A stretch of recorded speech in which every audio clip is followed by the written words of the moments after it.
ओम नमः शिवाय। हर हर महादेव। दोस्तों, सावन सोमवार व्रत की बहुत बहुत शुभकामनाएं आप सभी को। कैसे हैं आप सब? आशा करती हूँ भोलेनाथ की कृपा से आप सब अच्छे होंगे। सावन सोमवार व्रत करने से पूरे साल के सोमवार व्रत का फल हमें प्राप्त होता है, पुण्य फल। और सोमवार के दिन पार्थिव शिवलिंग, मिट्टी का शिवलिंग बनाकर पूजन करने से सभी मनोकामना पूर्ण होती है।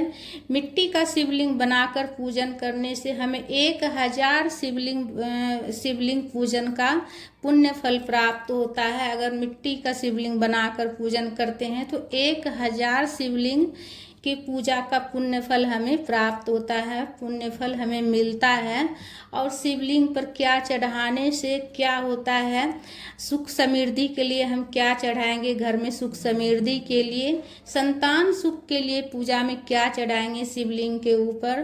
घर में, कारोबार में, नौकरी चाकरी में अगर तरक्की नहीं मिल रहा है तो ऐसे में शिवलिंग पर क्या चढ़ाएं जिससे कि नौकरी चाकरी कारोबार में हमें तरक्की मिले।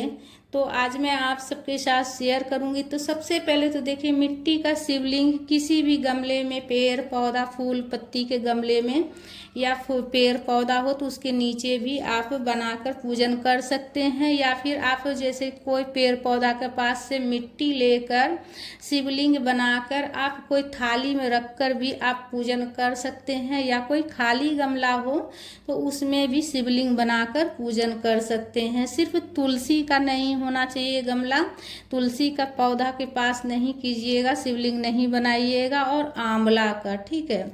और आप कोई भी पेड़ पौधा के पास, बेल वृक्ष के नीचे, शमी वृक्ष के नीचे भी आप बनाकर पूजन कर सकते हैं। या कोई खाली गमला हो, मिट्टी भरा हुआ हो तो उसमें भी कर सकते हैं। तो अपनी सुविधा के अनुसार कर सकते हैं। और उसके बाद देखिए, दोनों हाथ लगाकर शिवलिंग बनाना है, ठीक है। और शिवलिंग बनाने के बाद अगर आपको पूजा करने में थोड़ा देर हो कि पूजा करने में अभी थोड़ी देर है, 10-20 मिनट देर है, तो देखिए ऐसे शिवलिंग बनाकर छोड़ा नहीं जाता है। उसके ऊपर तुरंत आप 2-4 दाना अक्षत रख दीजिएगा। इससे जो है ना, ये होता है कि हमारा शिवलिंग जो है ना हमारी पूजा के लिए ही रहता है, हम पूजा कर सकते हैं उस पर। अगर आप शिवलिंग बनाकर ऐसे छोड़ दीजिएगा तो ऐसा माना जाता है कि इंद्रदेव आकर हमारी शिवलिंग में पूजा करके चले जाते हैं। तो इसीलिए से शिवलिंग बनाने के बाद अगर पूजा में 10-20 मिनट देर हो तो 2-4 दाना अक्षत का रख दीजिएगा शिवलिंग के ऊपर। उसके बाद देखिए, सबसे पहले पूजा में दीपक प्रज्वलित कर लेंगे, इसलिए कि हमारी पूजा का साक्ष्य दीपक होता है। अक्षत का आसन देकर दीपक रखे हैं। दीपक अगर घी हो आपके पास तो घी से दीपक प्रज्वलित कर लीजिएगा, घी नहीं हो तो तिल के तेल से भी दीपक प्रज्वलित कर सकते हैं। तो सबसे पहले पूजा में दीपक प्रज्वलित कर लेंगे। दीपक में इतना घी डालिएगा कि जब तक आप पूजा कीजिएगा तो निर्विघ्न पूजा आपका संपन्न हो। अच्छे से दीपक में घी या फिर तिल का तेल अच्छे से भर कर लीजिएगा। उसके बाद स्वच्छ जल में गंगा जल मिला कर लेना है, ठीक है, अभिषेक करने के लिए। तो सबसे पहले जल से अभिषेक करेंगे। ओम नमः शिवाय का जाप करते हुए सबसे पहले हम जल से अभिषेक कर लेंगे। उसके बाद देखिए, दूध से अभिषेक कर लीजिएगा। दूध से या फिर पंचामृत से भी आप अभिषेक कर सकते हैं। दूध से अभिषेक करने से हमारा चंद्र ग्रह मजबूत होता है, चंद्रमा से जुड़ा हुआ होता है। सफ़ेद चीज चढ़ाने से हमारा चंद्र ग्रह मजबूत होता है। और चंद्र ग्रह जब हमारा मजबूत होता है तो हमें मानसिक शांति मिलती है। उसके बाद देखिए, दूध को शिवलिंग पर से हटाते हुए फिर हम जल से अभिषेक कर लेंगे। अच्छे से जो दूध चढ़ाए थे वो शिवलिंग पर से हटाते हुए दूध से अभिषेक कर लेंगे। उसके बाद देखिए, वस्त्र के स्वरूप में हम कलावा समर्पित कर लेंगे। और वस्त्र अगर हो तो आप वस्त्र भी समर्पित कर सकते हैं या फिर वस्त्र के स्वरूप में कलावा भी समर्पित कर सकते हैं। देवी देवता को वस्त्र के स्वरूप में कलावा समर्पित किया जाता है तो कलावा भी आप समर्पित कर सकते हैं। जनेऊ हो तो जनेऊ समर्पित कर लीजिएगा भोले बाबा को। और नहीं हो तो देखिए कोई बात नहीं, इसलिए कि भोले बाबा बहुत ज़्यादा दयालु होते हैं। जितनी आपको सामर्थ्य हो, जितनी आपकी क्षमता हो, उस अनुसार से सामग्री लेकर आप पूजन कर सकते हैं। सामग्री कम ज़्यादा हो जाए उससे कोई बात नहीं है, लेकिन मन जो होता है, मन साफ होना चाहिए। चाहिए और खुश होकर पूजन कीजिएगा। सामग्री कम ज़्यादा से कोई बात नहीं होता है, मन में कुछ भी नहीं लाना है, खुश होकर पूजन कीजिएगा। उसके बाद देखिए हम पीला वाला चंदन से त्रिपुन बना लेंगे। सफ़ेद चंदन हो तो सफ़ेद चंदन से भी बना सकते हैं, या फिर पीला वाला चंदन से भी आप बना सकते हैं, या कोई घिसने वाला जो चंदन आता है ना, लकड़ी वाला घिसने, तो वो घिसने वाला हो तो उससे भी आप तिलक कर सकते हैं, त्रिपुन बना सकते हैं शिवलिंग में। और ओम नमः शिवाय का जाप करते हुए पूजन कीजिएगा।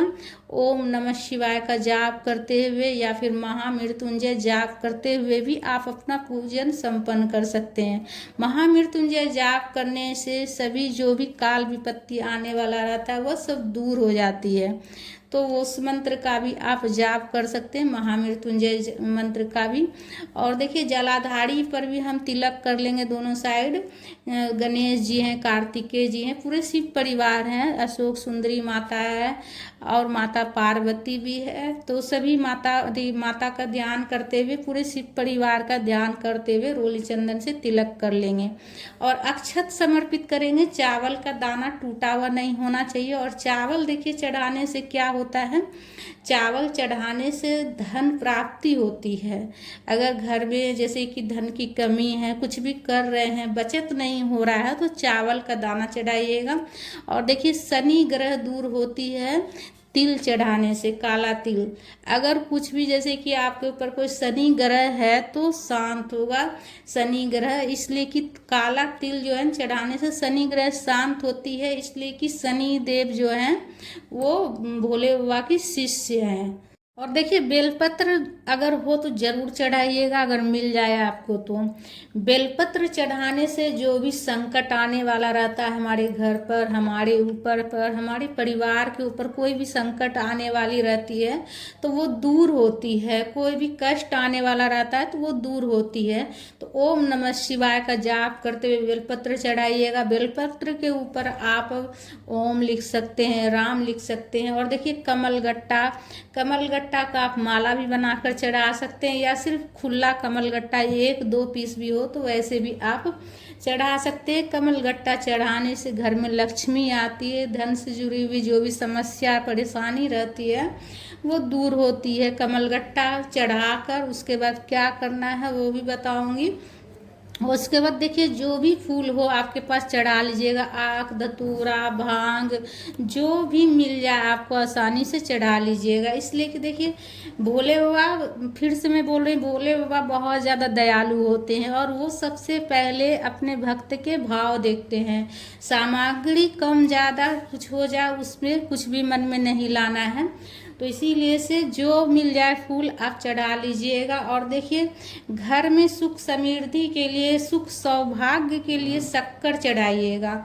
शिवलिंग पर शक्कर जरूर चढ़ाइएगा। घर में जो है सुख समृद्धि आती है, सौभाग्य आता है, तो इसीलिए से शक्कर जरूर चढ़ाइएगा। और घर में सुख समृद्धि इससे आती है। नौकरी चाकरी में जैसे कि कोई काम बन नहीं रहा है तो इससे काम हमारा बनता है, जिससे कि घर में सुख समृद्धि आती है। नौकरी में इसका या कारोबार में कोई रुकावट है तो वो सब जो है रुकावट दूर होती है, तो शक्कर चढ़ाइएगा। उसके बाद देखिए भोग समर्पित करेंगे तो भोग हमेशा कोई बर्तन में या कोई पत्ता के ऊपर रखकर ही समर्पित कीजिएगा।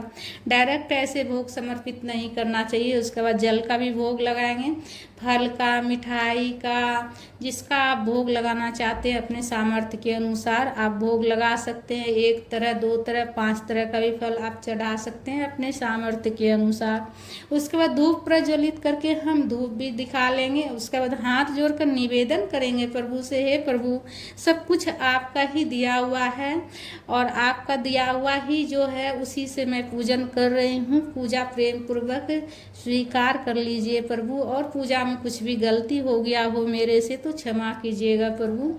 क्षमा याचना भी कीजिएगा और निवेदन भी कीजिएगा। उसके बाद पूजा में हम अपना श्रद्धा अनुसार, अपना श्रद्धा भाव से जो चढ़ाना चाहेंगे दक्षिणा चढ़ाइएगा, ठीक है, अपना श्रद्धा भाव से जितना आप चढ़ाना चाहते हैं। बाद में ये दक्षिणा आप दान कर दीजिएगा। आसपास में कोई मंदिर हो तो उसमें जाकर दान पेटी में दान कर दीजिएगा। उसके बाद आरती कर लेंगे। आरती देखिए आप कपूर प्रज्वलित करके भी कर सकते हैं, या फिर जो पहले दीपक प्रज्वलित करके हम रखे हैं उससे भी हम आरती कर सकते हैं। आरती करने के बाद आचमनी कर लेंगे। 3 बार दीपक के चारों ओर से जल घुमाते हुए 3 बार हम जल गिराएंगे और आचमनी कर लेंगे। हाथ जोड़कर क्षमा याचना करेंगे। पूजा में जाने अनजाने में कुछ भी गलती हो गया हो प्रभु तो क्षमा कीजिएगा, और यह पूजा प्रेम पूर्वक स्वीकार कीजिए प्रभु। उसके बाद देखिए जब तक हमारा दीपक प्रज्वलित रहेगा तब तक हम जो है ना विसर्जन नहीं करेंगे, और जब दीपक हमारा शांत हो जाएगा उसके बाद ही हम विसर्जन करेंगे। तो देखिए हमारा दीपक शांत होने वाला है, तो प्रसाद उठा ले रहे हैं। प्रसाद पूरा परिवार ग्रहण करेंगे, और जो धूप बत्ती है वो भी हम हटा ले रहे हैं, घर के मंदिर में रख देंगे। और दीपक देखिए शांत होने वाला है, और जो दक्षिणा है उसे भी उठा लेंगे हम। दक्षिणा को आसपास में कहीं मंदिर होगा तो वहाँ जाकर दान कर देंगे। और सबसे पहले जो है ना दीपक शांत होगा उसके बाद ही विसर्जन करना है, इस बात का खास ध्यान रखना है, ठीक है। तो देखिए जब दीपक शांत हो जाए तो हम शिवलिंग के ऊपर से जल चढ़ा देंगे। विसर्जन करते हुए विसर्जन के भाव से जल चढ़ा देंगे क्षमा याचना करते हुए। और उसके बाद जो दक्षिणा है वो हम दान करने के लिए रख देंगे, ठीक है। और जो जनेऊ है, जनेऊ अगर घर में कोई पहनने वाला हो तो पहन सकते हैं, नहीं पहनने वाला हो तो देखिए विसर्जन करने के लिए ही रख देंगे इसे उठाकर, इसलिए कि मिट्टी में तो ये भी घुलेगा नहीं। इसे उठाकर रख देंगे। जब भी जैसे आसपास कहीं गंगा नदी हो वहाँ जाएंगे तो वहाँ डाल देंगे, या फिर कोई गमला में भी आप फूल पत्ती एक जगह रख कर डाल सकते हैं। और देखिए ये माला है, छोटा सा माला है, तो बस एक ही गांठ में लगाई थी तो जो फूल गया। तो इस कमल गट्टा को जो है ना अपने घर की तिजोरी में रखेंगे, जिससे कि घर में हमेशा सुख समृद्धि बना रहे। तिजोरी में हम इसे रख देंगे अपने घर में। और उसके बाद ये हमारा विसर्जन हो गया है। तो देखिए आप चाहे तो पूरा गमला फुल करके भी आप जल डालकर विसर्जन कर सकते हैं, लेकिन अगर आपको अगले दिन इसी गमला में फिर पूजन करना है तो पूरा जल से अगर भरिएगा तो जल्दी से मिट्टी पूरा सूखेगा नहीं, ठीक है, इस बात का ध्यान रखिएगा। तो बस थोड़ा सा भी अगर जल डाल दिए तो विसर्जन हो गया हमारा। और कोई मिट्टी ऐसी रहती है कि जो जल्दी से घुलती नहीं है, तो जल डालने के बाद विसर्जन के भाव से जब हम जल डाल दिए तो समझिए विसर्जन हो चुका है। इसके बाद जो है ना जो शिवलिंग है अगर ये खुद से ना भी घुले ना तो भी इसे मिट्टी में आप तोड़ कर मिलाकर फिर नया शिवलिंग निर्माण कर कर आप अगले दिन पूजन कर सकते हैं। जब ये पूरा मिट्टी में मिल जाएगा तो ये फिर नया मिट्टी बन जाएगा और नया शिवलिंग आप निर्माण कर सकते हैं अगले दिन फिर। और जो फूल पत्ती है वो दूसरे गमला में रख दीजिएगा, विसर्जन करने के लिए रख दीजिएगा, या दूसरे गमला में डाल दीजिएगा, खाद बन जाएगा।